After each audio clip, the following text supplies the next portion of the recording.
freedom fighters and human rights activists from all over the world, ladies and gentlemen. This is my second time speaking at the Geneva Summit for Human Rights and Democracy, and I'm very grateful to the organizers for making it possible for me to speak to you today.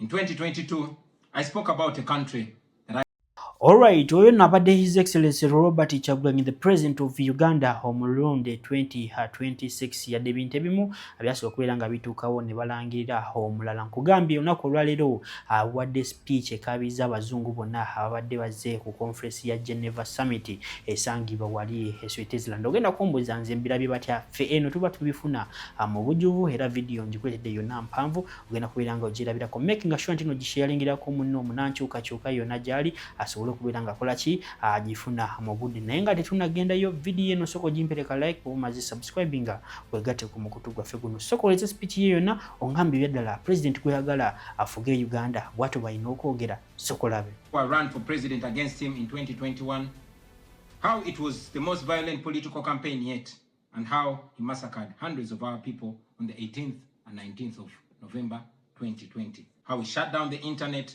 on the eve of the election, imprisoned me inside my home for weeks, and then declared himself winner of the 2021 presidential election.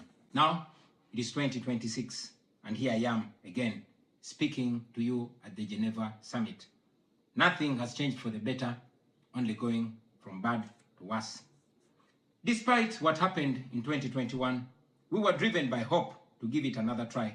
So in 2025, I announced that I was running for president again. For 112 days, I traveled across the country campaigning, and the population turned up overwhelmingly. Yet again, our campaigns were violently attacked, our supporters were murdered, we were blocked from reaching many places, and were also blocked from several media stations. As usual, Museveni shut down the internet again, this time 3 days to the election. And what happened thereafter was not an election, but a military operation. The election was so rigged to the point that even at the polling station where Museveni voted for, he got much more votes than the actual registered voters in the register. Our polling agents in several places were arrested and whisked away. Several of our party officials were arrested and many abducted.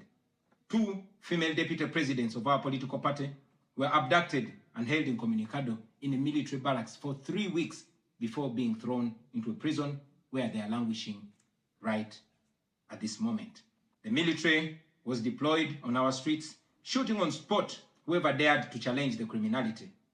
It was under these circumstances that Museveni yet again declared himself winner of the election, this time with over 70% of the vote. Right now, I'm speaking to you while in hiding. This is because as soon as the election was finished, Museveni's son, who is also chief of the Ugandan military, issued an order to take me to him, dead or alive.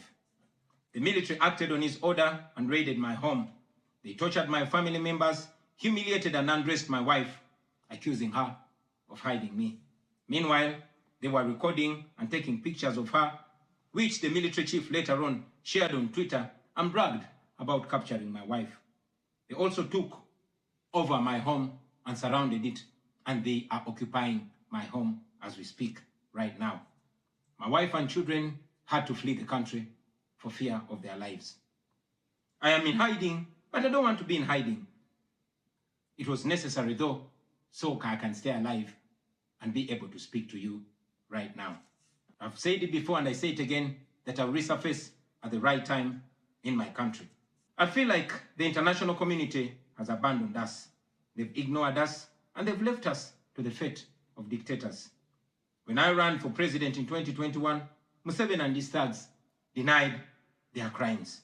They killed our people and denied it. They tortured people and denied it. They raided our houses and denied it.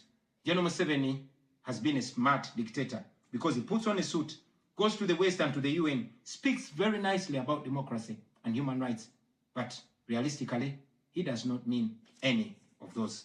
He talks about our so-called Human Rights Commission in Uganda, but the same person closed the UN Human Rights Office in Uganda 2 years ago because they dared to question him about his atrocities.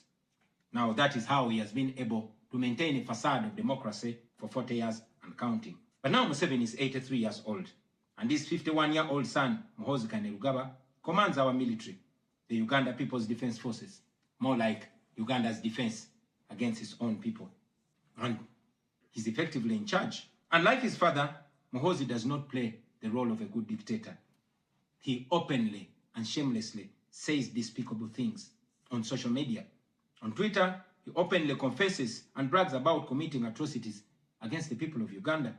When he was summoned by Parliament, he called Parliament a house of clowns and fools, and he threatened to arrest all of them. He describes judges of the Supreme Court of Uganda as clowns in wigs, and he has threatened to crush all journalists that dare to criticize his actions. In April last year, he abducted, detained, and tortured my close friend and bodyguard called Eddie Sebufu, also known as Eddie Mutwe. He later on posted on Twitter naked pictures of Eddie, boasting that Eddie Mutwe was in his basement learning Museveni's mother tongue, Runyankole. Last month, he bragged about killing 22 of my friends, and he said that he's praying that I am the 23rd person for him to kill. In other words, Museveni and his son no longer fear international retaliation for their crimes. They've been so emboldened by your lack of action. They know that they can murder their own people, imprison them, torture them, remove their fingernails, push needles down their testicles, and nothing will happen to them. Now, they're using rape as a weapon. Boys and girls, men and women, people of all ages have reported being sexually assaulted by Muhoozi's military. And it's not rare. The majority of the people that they capture and unlawfully imprison have reported being raped, whether men or women. It is no longer possible, ladies and gentlemen, for the international community to deny Museveni's violence and atrocities. It's all over social media. And today, I am talking about it to you. Now, this is our call to action. The way I see it, if the international community continues to be complacent, then Uganda will go from bad to worse. Museveni and his son's military will massacre many more innocent Ugandans. You, ladies and gentlemen, in the Western world, will be forced to grapple with millions of Ugandan refugees pouring into your countries. And maybe then, the international community will come and commiserate with the people of Uganda, just like they did after the genocide in Rwanda, but it was too late. The second option is that the international community rises to the occasion. You stand by the values that you profess, democracy and human rights. You can rein in on General Museveni and his son through targeted sanctions, as well as financial and legal pressures. Ladies and gentlemen, Ugandans are not seeking for pity. Ugandans are only seeking to see the world take action against the individuals that have violated their rights for far too long. Those that have abused democracy with impunity should be the starting point. Please sanction these individuals. Sanction General Museveni.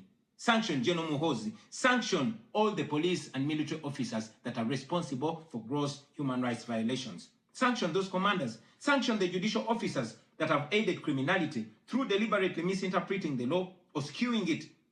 Those that normalize electoral fraud. Those that remand to prison suspects that should actually be sent to hospital. Sanction these individuals because their combined efforts in the last election effectively give autocracy a blank check to rule over the people of Uganda for 5 years. We call upon the international community to treat General Museveni exactly how they treated Idi Amin, because Idi Amin did what he did to Ugandans for only 8 years. Museveni has done much worse to the people of Uganda, and it has been for 40 years and counting. Because of the inaction of the international community, Museveni's mode of dictatorship and human rights violations is being seen as acceptable in the region, and it must be stopped before it is exported to other countries in the region and in the continent. We ask the international community not to recognize Museveni's regime because it is not legitimate. Please terminate any forms of cooperation with this government because he is not legitimate. On our end, as the people of Uganda, we are committed to non-violent means of changing our country, non-violent means of putting an end to this 40-year-old dictatorship. And you can be sure that the people of Uganda will sooner or later free themselves, because oppressed people cannot stay oppressed forever. With your help, friends, with the help of the international community and development partners, we can change our country. We can liberate Uganda before it is too late. I thank you for listening to Assalamu alaikum wa rahmatullahi wa barakatuh. Yenze Haji Aruno omusomi w'edduwa asangibwe Bulumagi ku luguudo lw'Ejjinja nkola ku bintu ebyenjawulo ng'emuli endwadde zitawaanya abantu aba bulijjo. Nkola ku abo bonna abalina ebizibu mu mukwano. Bw'oba olina ebizibu mu mukwano jjangu gyendi neeyonera nsobole okumalira ensonga. Nkola ku mikisa egy'emirimu, nkola ku abo abaagala okugenda ebweru, omuntu ng'okozesebwa amajiini, okozesebwa saitwani, ebyo byonna mbikolako. Osobola okukozesa ennamba z'olaba ku screen oba okuweereza obubaka ku WhatsApp.